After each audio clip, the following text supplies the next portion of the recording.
Ako po si kapatid na Purita Carbonell, may 84 na taong gulang, nakatala po sa lokal ng Baysa, distrito ng Kamanaba. Ako po ay 84 years old na. Ako po ay 60 years na po sa iglesia. Nabautismo po ako noong 1964 sa lokal po ng Pasay. At natala po ako sa lokal ng Sampaloc. Ako po ay nagtapos ng kurso sa education. Ngunit, hindi po ako nakapagturo dahil nga po sa mga anak ko na malilit pa, wala pong mag-aalaga sa kanila.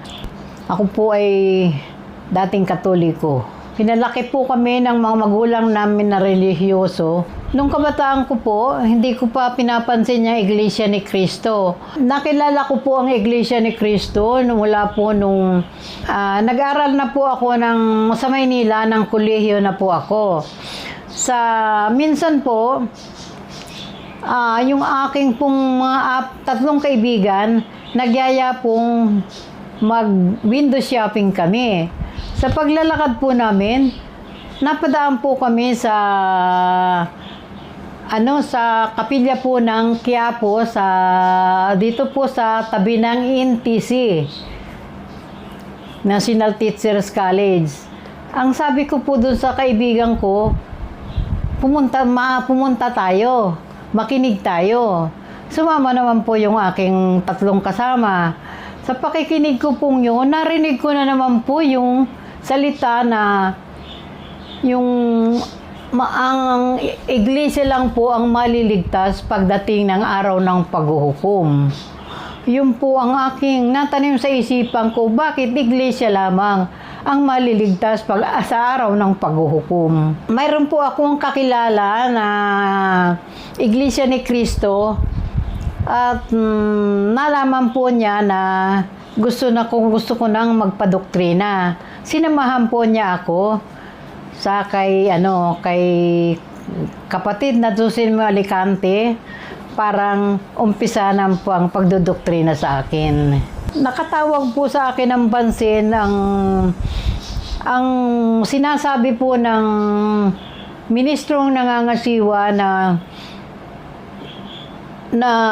ang iglesia lamang po ang maliligtas sa araw ng paghukom, na binabasa po niya sa Biblia. Na binabasa rin na kung sino mang gustong maligtas, kailangan po pumasok kami sa kanyang kawan. Na ang intindi ko po, ang kawan ay isang iglesia ni Cristo. Ayan po ay ang nakasulat po sa Biblia na doon po binabasa ng ministro.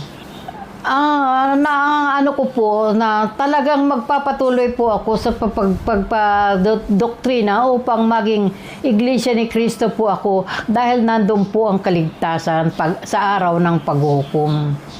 Nung naging kaanib na po ko sa Iglesia ni Cristo, nakilala ko po naman ang kapatid na Manuel Carbonell, at siya nga po ang napangasawa ko. Ikinasal po kami noong July 21, 1964. Kami po ay kinasal sa lokal ng Mangaldan, Pangasinan. Ang una pong naging tungkulin ko sa Iglesia ni Cristo ay naging diakonisa po ako noong 1980. Nagkaroon na rin po ako ng tungkulin sa Buklod. Tapos, yung naging nakasama rin po ako sa LSP. Tapos, noong 1986 po, naging na po ako sa pananalapi sa P1.